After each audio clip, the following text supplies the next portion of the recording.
The war between humanity and the Saryn Dominion had lasted 37 years. Across the stars, entire systems burned. Worlds turned to ash, and fleets vanished into the void. The Saryn, an ancient, bioengineered species born of perfection and logic, considered humans a contagion. Reckless, emotional, unpredictable. To them, humanity was chaos given flesh. And yet, that chaos was winning. Beginning, the captured flame. The throne chamber of the Saryn flagship Obsidian Crown was silent, save for the faint hum of the ship's reactor buried deep below. The air shimmered with the glow of bioluminescent veins that pulsed through the metallic walls, alive like the veins of a god. At the far end sat Queen Lyrathis IX, the matriarch of the Dominion, her skin a faint shade of silver blue, her crown grown directly from her skull like sculpted coral. Her eyes, once rumored to see through the lies of any creature, were sharp, cold, and eternal.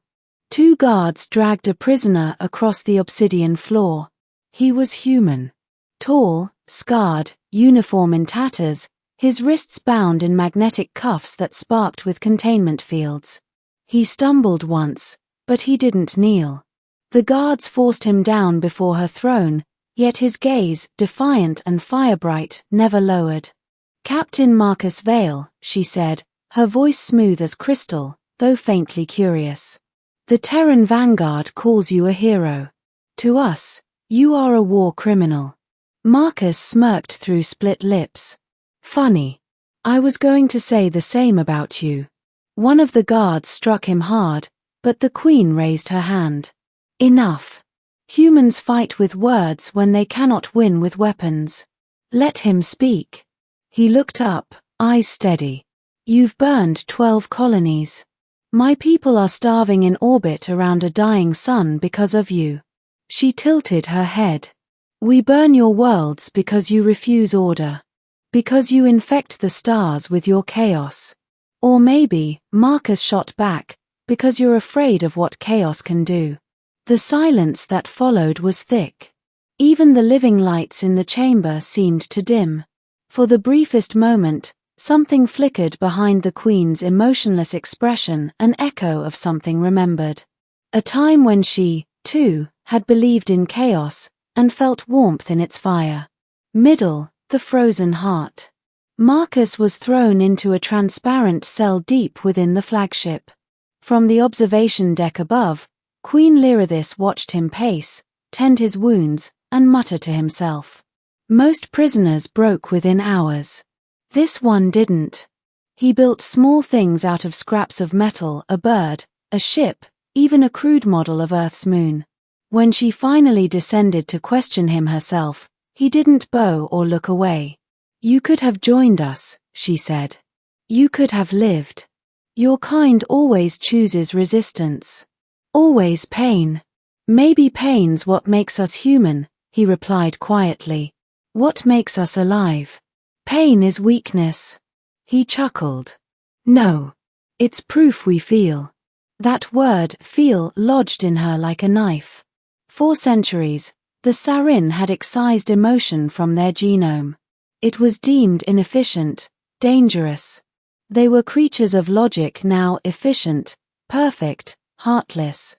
Yet standing before this bleeding, fragile human, Lyrathis felt something she could not name. The next day, she visited him again. And the next. Their conversations began as interrogations but became something else. He spoke of sunsets, of rain, of laughter echoing through ruined streets. He told her how his daughter back on Earth used to sneak cookies before dinner and how his wife sang songs from before the Exodus.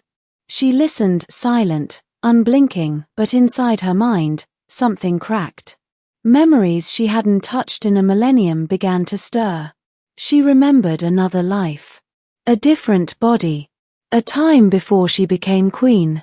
When she was simply Lyra, a Saryn biologist assigned to observe primitive life on a blue world called Earth. She remembered him, a human researcher she'd met on a shared expedition, who had smiled at her across campfires and taught her to dance under alien stars. And she remembered the day her people found out. Emotion was forbidden. Connection with other species, treason. They took him from her. They made her watch.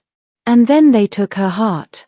Not metaphorically, they literally removed it, replacing it with a crystalline core that pulsed with cold perfection. The seat of all emotion gone, replaced with obedience. She rose through the Dominion's ranks, empty but efficient. Until now. Until this human. Middle continued, the memory reborn. The guards began to whisper. The Queen's behavior changed. She ordered fewer executions. She stopped purging conquered populations. Her voice trembled once, only once, but for the Saryn, that was enough to spark rumors of decay. When she visited Marcus again, he said softly, "You're changing." "I am not." "You are." "You flinched when I said I miss the sound of rain." Her eyes flickered with biolight. "Rain. I have not seen it in centuries." "Then let me tell you what it feels like," he said. "Cold. Gentle. Alive." She turned away, but her crystalline heart pulsed irregularly. A week later, the fleet's High Chancellor confronted her. "Your attachment to the prisoner weakens you," hissed the Chancellor. "The Council demands his execution." Leratus's jaw clenched. "He is a source of intelligence." "He is a virus," the Chancellor replied. "And you are infected." That night, she stood before the human's cell, trembling. "They will kill you tomorrow," she whispered. Marcus stepped forward. "Then let me see your face, your real face, before I die." Her crown retracted, revealing softer features beneath. Not a queen, not a conqueror. Just a being who once loved. His expression softened. "You're beautiful," he said. Her breath caught. No one had spoken to her like that in centuries. "Why do you care?" she asked. "You should hate me." "Maybe I do," he said, smiling faintly. "But I also see you." Her crystalline heart surged, overloading for a moment. She gasped, clutching her chest, and for the first time in 1,000 years, Leratus felt. Tears, real tears, fell. The end. The heart returns. The next morning, the chamber of judgment filled with the Dominion's elite. The prisoner was chained before them, his fate sealed. The Queen stood tall upon her throne. "Captain Marcus Vale of Earth," she began, "you are accused of war crimes against the Saryn Dominion. Your sentence." She stopped. Her gaze met his. In his eyes, she saw not defiance but peace. The kind she'd once known. She turned toward the council and spoke words that froze the room. "I find him innocent."